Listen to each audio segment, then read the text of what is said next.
From Silicon Valley, the heart of startup land, it's Getting to Alpha, the show about creating innovative, compelling experiences that people love.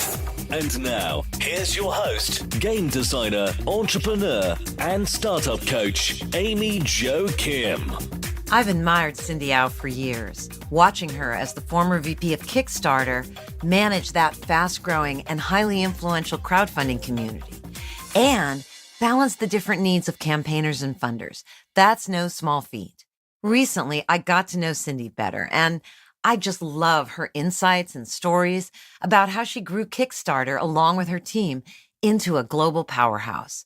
Cindy cut her teeth in New York's tech scene and learned quickly on the job how to manage her disparate points of view and say no to tempting ideas in order to fulfill a core vision. A lot of people, when they think about, there's a goal and it's a money-based goal, there's such a huge temptation to start adding things like, let's give someone a trophy if they're like the biggest backer. Or, let's have the top 10 campaigns sitting next to each other on a leaderboard. But when you think about, again, why Kickstarter came into being, which again it was really meant to just be, a place where people could feel comfortable trying. You could imagine where that hyper competitiveness would immediately sort of turn so many people away, where no longer are you focused on what you're doing and really just letting that guide you, but you're now focused on, these other 10 people are doing it better than me, and I don't feel like mine's worthwhile anymore. And that, obviously would be a huge detriment to not just the site, but just to this whole landscape of people being able to create. It's really antithetical. And I think that collaborativeness is really, in this funny way, what caused the site to be as big as it has been. If you're interested in community dynamics, cooperative design, or tech entrepreneurship, you're going to love this episode. Listen in as Cindy and I explore how Kickstarter evolved into a wildly successful, cooperative fundraising platform. Welcome, Cindy, to the Getting to Alpha podcast. Thank you so much for having me, Amy. For those who don't know about you, give us a whirlwind tour of your background.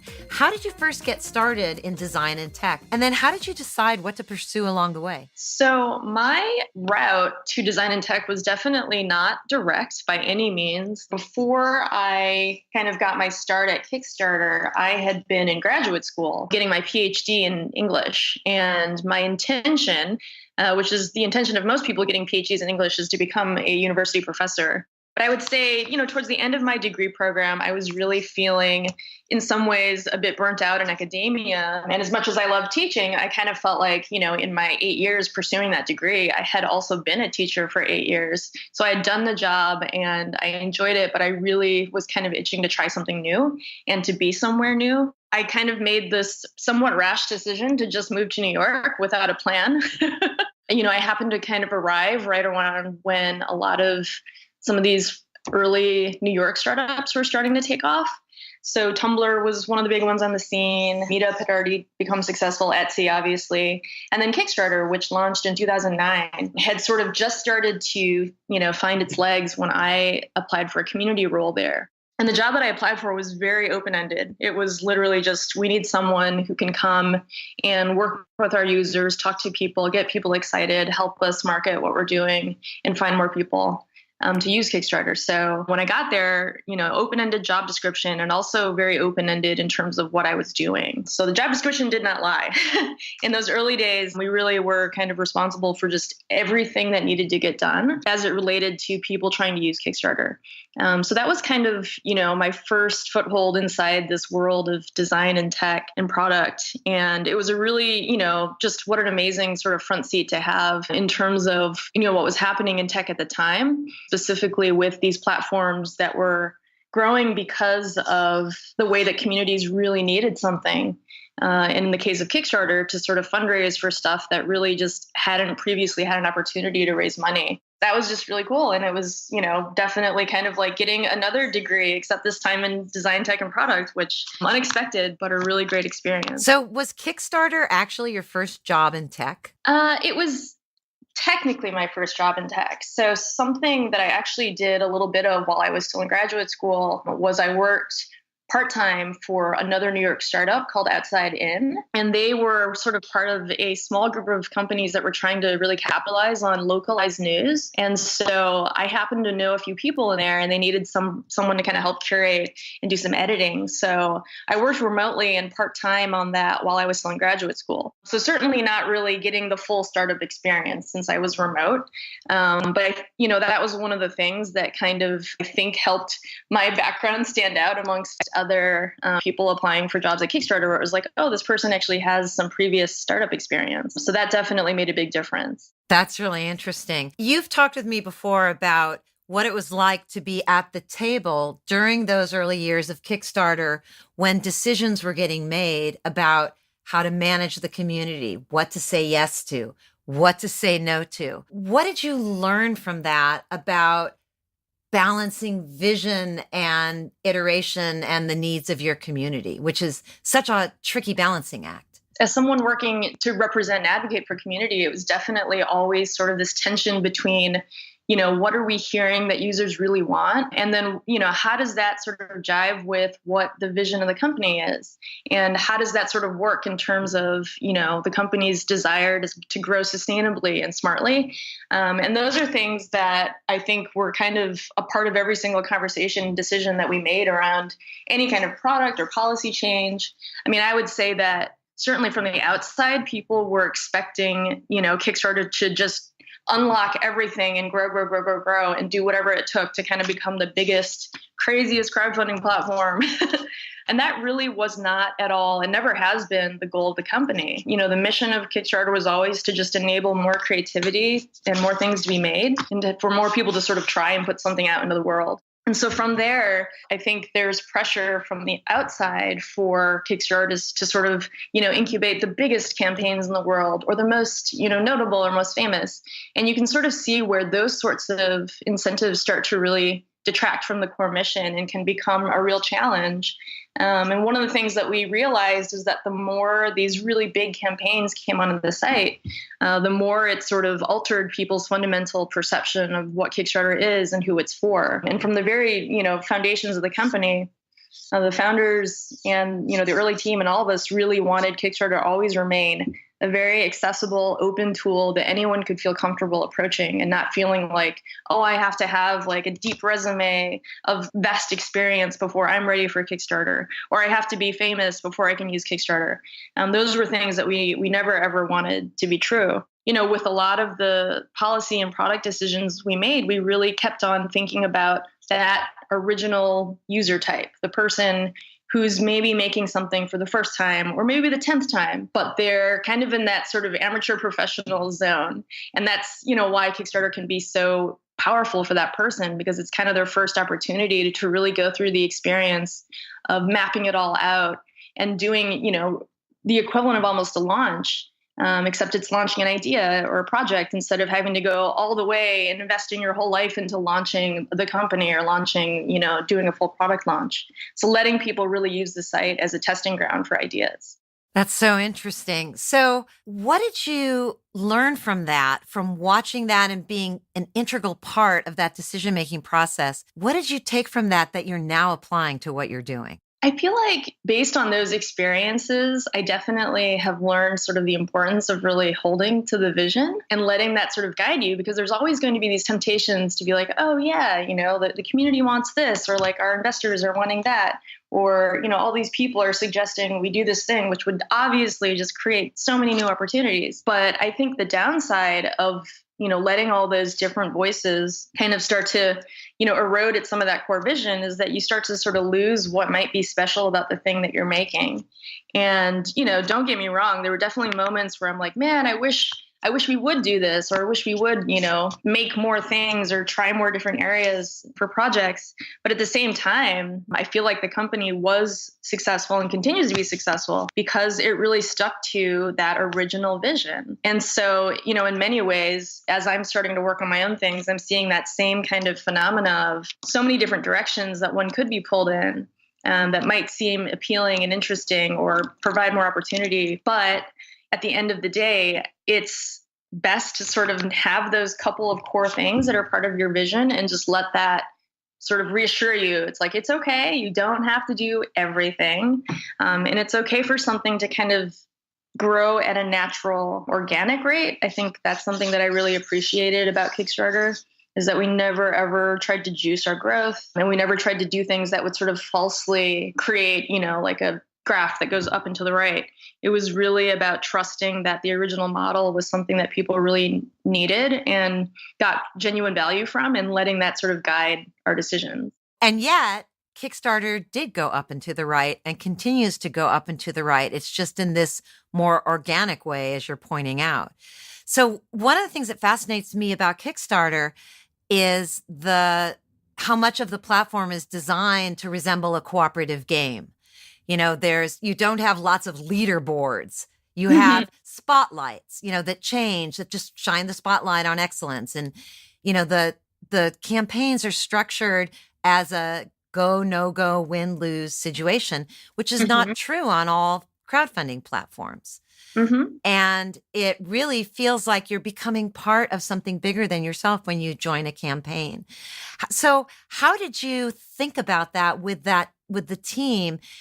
As you grew the site, as you said no to some things and yes to other things, because that's what I took out of your story, is it's kind of as important as what you say no to as what you say yes to. Yeah, absolutely. It's I think relevant that you kind of pointed out how collaborative and cooperative all the components of the site are, because I think a lot of people, when they think about, there's a goal and it's a money-based goal, there's such a huge temptation to start adding things like, oh, well, let's give someone a trophy if they're like the biggest backer, or, let's have the top 10 campaigns sitting next to each other on a leaderboard. But when you think about, again, why Kickstarter came into being, which again it was really meant to just be, a place where people could feel comfortable trying. You could imagine where that hyper competitiveness would immediately sort of turn so many people away, where no longer are you focused on what you're doing and really just letting that guide you, but you're now focused on, oh, well, these other 10 people are doing it better than me, and I don't feel like mine's worthwhile anymore. And that, obviously would be a huge detriment to not just the site, but just to this whole landscape of people being able to create. It's really antithetical. And I think that collaborativeness is really, in this funny way, what caused the site to be as big as it has been. Because it's open, it's inviting, it's saying anyone can try this. And it's not about beating the campaign next to you, and it's not about winning in your industry. It's about sort of setting a goal for yourself and figuring out how you can work with people and build a community around that, and challenging yourself and others, in your network to be part of that. And that's sort of where the challenge comes from, not from competition. So as Kickstarter's community strategist, manager, and really you had a lot to do with product as well, how did you navigate building the community specific for Kickstarter's goals? And how do you feel like that community is maybe different than some other communities you've worked on or that you're considering building now? Like, what makes that Kickstarter community unique? It's useful to think of the Kickstarter community as not, a sort of monolith of 10 million people who just like supporting or creating campaigns. It really is a network of individual communities that kind of ladder up to bigger ones and ladder up to even bigger ones. And I think that's something that, was a key insight for those of us working on community in the early days, which is that you can't kind of treat everyone like they're here for the same reason and that what they're trying to do is similar to what someone else is trying to do. I mean, yes, there are absolute connective tissues between sort of the different ways in which people are trying to fundraise. But when you really drill into it, what a filmmaker needs is just very, very different from what a product designer or hardware maker needs.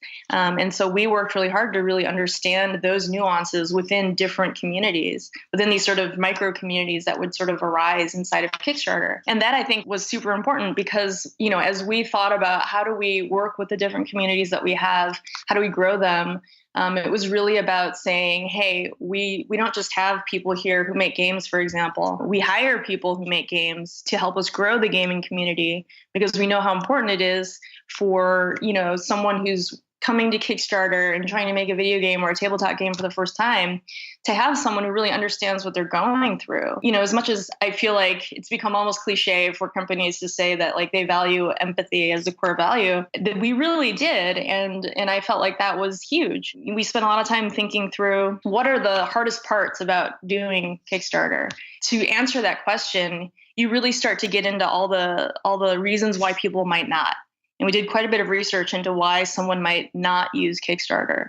And a lot of times it has to do with just simply feeling like it's too hard, it's overwhelming, it's scary, you don't want to fail. And those are all very real concerns. And so, for us, having that sort of empathy for creators, and specifically creators, and, understanding the specific needs of creators in different communities, that was huge to being able to sort of provide the empathy that someone might need to feel comfortable enough to say, okay, you know what, despite all those concerns, despite the possibility of failure, I think it's worth it to just give it a shot. And so that was a big part of, how we thought about community, how we built it, how we approached it.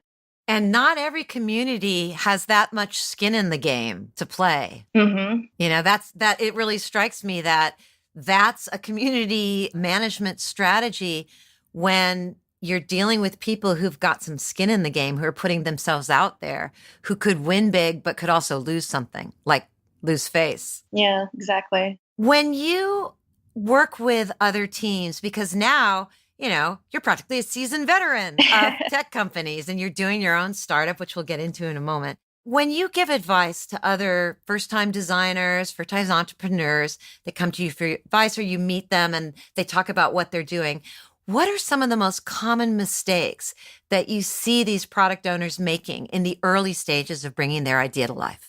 I think specifically for early stage, interestingly enough, as much as I've talked a lot about being able to sort of hold to your original vision, I think what a lot of early stage folks sometimes make the mistake of doing is assuming that there's a really specific path to achieve that vision. And oftentimes, that was kind of the thing that got the company going to begin with. So, a couple founders get together, they have a great idea, they have a sort of roadmap for how they want to accomplish the vision. But once they really start doing things, there's a lot of things that can happen that might change how to get there. And I see a lot of early stage startups struggle with that specific piece of the data or the feedback that you're getting from users is telling you something a little bit different than what you thought. So it might be, the right moment to consider changing tactics or strategy. And I feel like in those moments, oftentimes early founders will struggle with being able to kind of say, you know what, you're right. This thing isn't working. Scrap it. Let's try this other approach. And so sort of sticking to the vision, but having that flexibility on how you get there, I think that's really, really important. And so hard to do. Oh, yeah, absolutely. I mean, everyone is so invested in the thing that they've already built. And even abandoning, even a small piece of that is terrifying and feels like, oh no, what if we don't have enough time? Unfortunately, do feel like with a lot of early startups, time is a major factor if you don't have a revenue model yet. And so there's that equation as well. How do you approach this, fast iteration, stick to your vision, but get lots of feedback in your own work? How are you applying these lessons to what you're doing now? Yeah, so I am literally tackling that exact question right now. I'm currently working on my own company.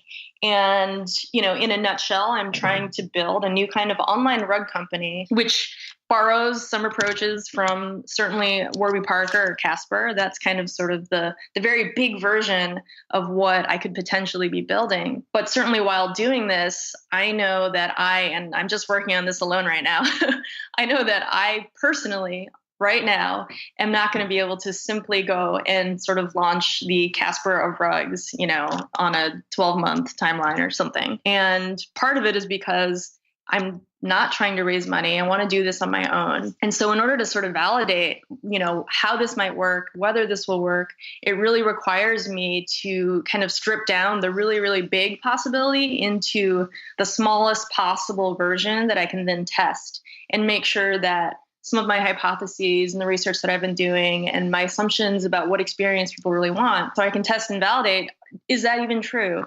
Does this account for, as much of the market as I think it will, et cetera? So that's the process I'm in right now, is just devising basically an extremely small scale version where I don't need to sell 10,000 rugs, by Q4.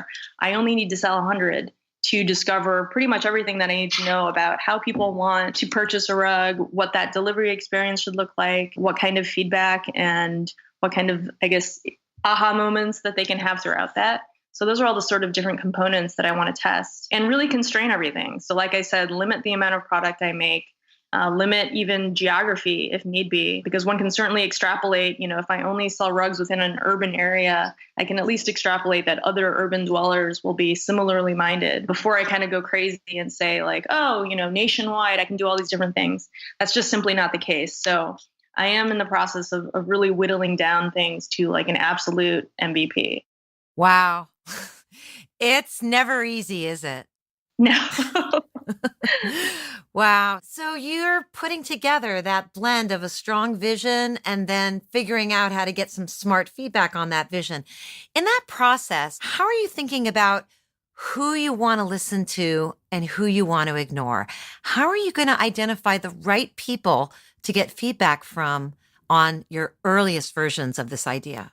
Yeah, I mean, that's such a great question because I think especially when you are trying to launch a business, in some ways there's sort of no shortage of opinions that you could potentially get. And the way that I've been approaching this is definitely, when I was first getting started, I have, just a couple of mentors and advisors and immediately, wanted to run by those folks at least, just a gut check like, hey, I have this idea. I think it might be terrible. Can you tell me if it's not terrible?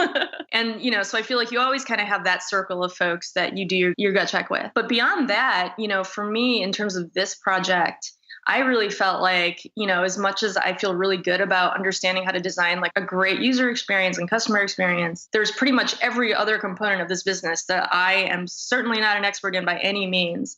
And so, the types of folks that I've been talking to are really subject matter experts in areas that I basically need to start from scratch. In this case, people who work in the rug industry, people who've launched home good brands, people who have done a lot of retail and e-commerce. And for me, it isn't necessarily about going to these people and saying, hey, how would you design this company? It's more about help me get the lay of the land so I can kind of go in with eyes open and really understand this industry, understand what the trends have been up until this point, understand what pain points you've experienced working in this industry. And that to me is kind of, in a weird way, exactly how I approach researching any type of thing, whether it's my dissertation or working on a business. It's really about, what does this entire landscape look like? And from there, where's the opportunity? And in those conversations, I really see it as a way to kind of understand that ultimately, every part of this industry can be reimagined. So despite the fact that maybe people have made rugs a certain way for thousands of years, there are ways in which that can still change. And that's what I find very interesting about a lot of these conversations I'm having.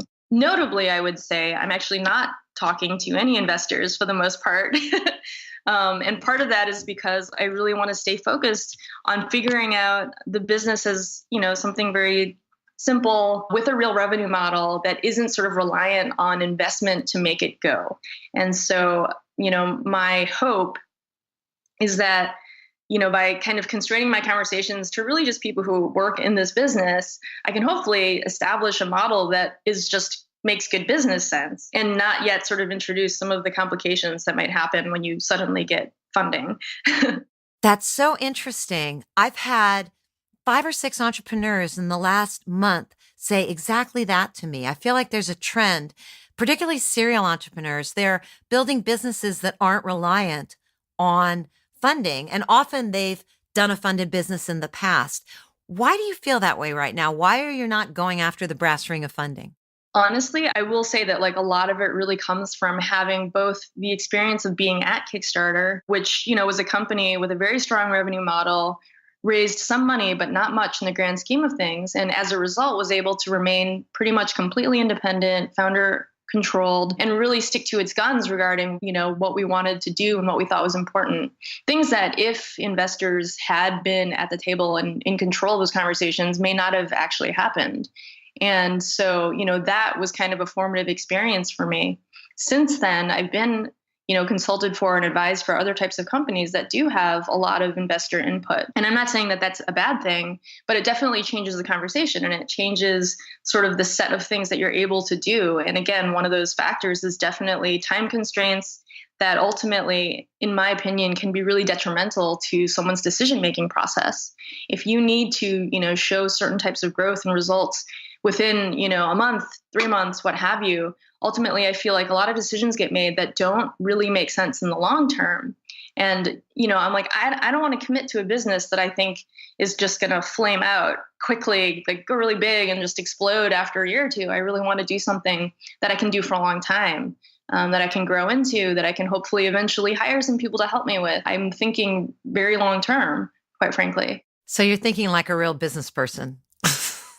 No, it sounds crazy because I'm like, I think this is just how people normally will try to start a business. Like if you want to open a grocery store, this is what you'd be doing. If you want to open a boutique that sells, handmade items, this is what you'd be thinking about. So it is kind of exactly that. That's so cool. So I think you are on the vanguard of a new trend. What do you feel is your superpower as a creative person? What's your sweet spot? What really lights you up? Interestingly enough, I've often felt that my greatest power is that of being an enabler. And I think part of why I was really drawn to management is because one of the things that I love is sort of meeting people and hiring people and working with teams that are just so talented and being able to kind of connect with someone and identifying them like this thing that they're really, really good at, and then clearing a path so that they can just be awesome at that thing. And so for me, when I think about starting a company, for example, I know that I definitely am going to need people around me who are really great at a lot of things that I'm not. And I love the thought of being able to kind of build that, Avengers Assemble sort of moment of like, look at this amazing group of people and look what they can do when they're given the sort of opportunity and tools to excel. That's definitely something that makes me happy as a creative person. And in terms of the types of problems that I like working on, I think like most people, I love a hard problem. I love a challenge, but I'm also a pragmatist. I know that I personally am not going to go out there and sort of develop the next great artificial intelligence, even though I know a lot of people and a lot of very, very smart companies are working on that thing. But for me, something like selling rugs is interesting and a really big challenge because I literally know nothing about rugs, or at least up until a few months ago, knew nothing about it. And sort of starting from that place of just typing into Google, how do people buy rugs? What is the rug industry like? Going through that whole process is what's exciting to me, where all of a sudden I'm learning all these things that are just fascinating that I had no idea about.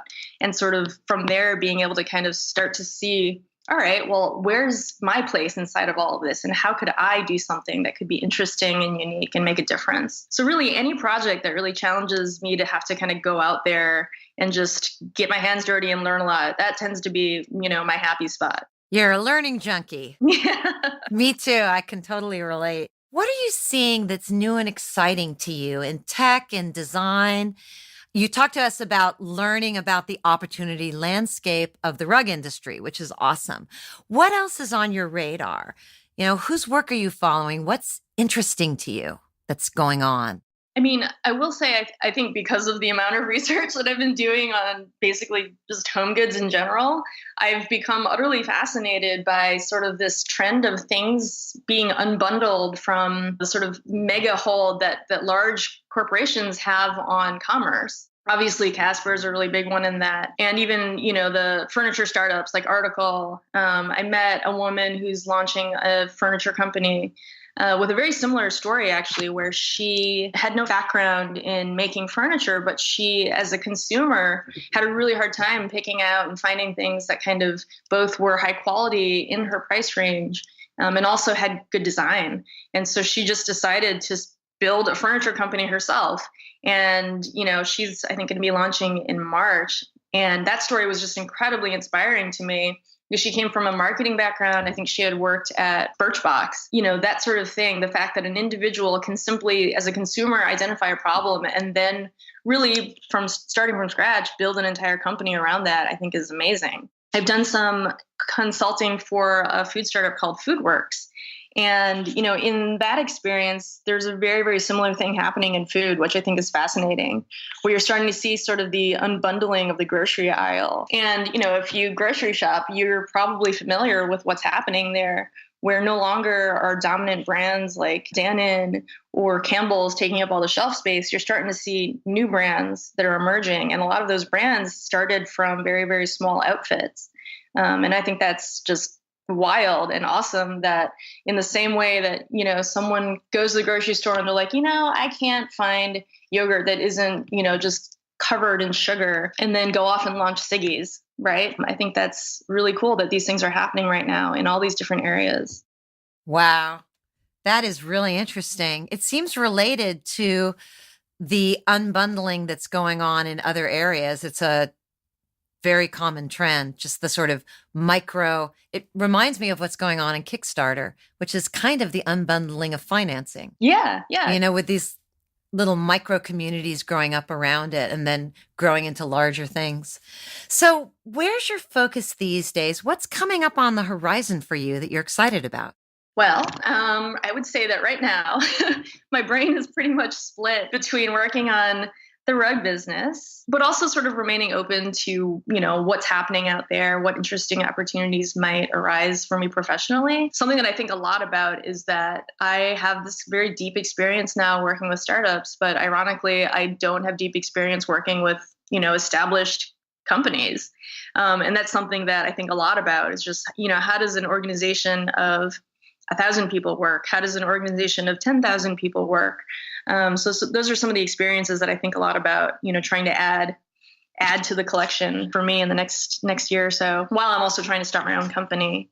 And then really in general, honestly, I feel like for me, what gets me going every day is sort of the opportunity to connect with people and help others, I guess. I ask for a lot of help, and so I try to give help when I can. So those are places too where I feel like it's fun for me, and it also is nice to be able to connect with other people who are, either working on their own businesses or just trying to figure out what to do with their careers. And then lastly, I will say in this current, let's say, political environment, I'm keeping an eye out for ways in which I can help make things better for people who need assistance. So I'm still waiting for the Obama Foundation to email me with how I can help. So those are a couple of things that I'm thinking about now.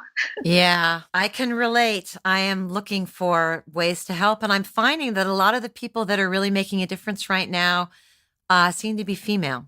Not all, but there's a real rising up of females from, in the government, and just you and me and the woman who's building her company. I think there's a lot of opportunity for this different way of looking at the world and doing business that is sustainable and really about connectedness and helping, which is a thread I think that's run through this entire conversation about how you approach your work. I mean, yeah, absolutely. I feel like, the strong women in my life have been so supportive and inspiring to me. And it's sort of, as I look around, I'm like, man, I feel like we're on the cusp of something. Like we can really, we have so many things that we're capable of doing. And, whatever it takes, I feel like if we can help each other get there, that's a great thing. On that note, I want to just thank you so much for sharing your time and your stories and your insights about bringing innovative products to life. Thank you, Cindy. Thanks for having me again. It's been wonderful. We'll talk soon. Thanks for listening to Getting to Alpha with Amy Jo Kim, the shows that help you innovate faster and smarter. Be sure to check out our website, gettingtoalpha.com. That's getting2alpha.com for more great resources and podcast episodes.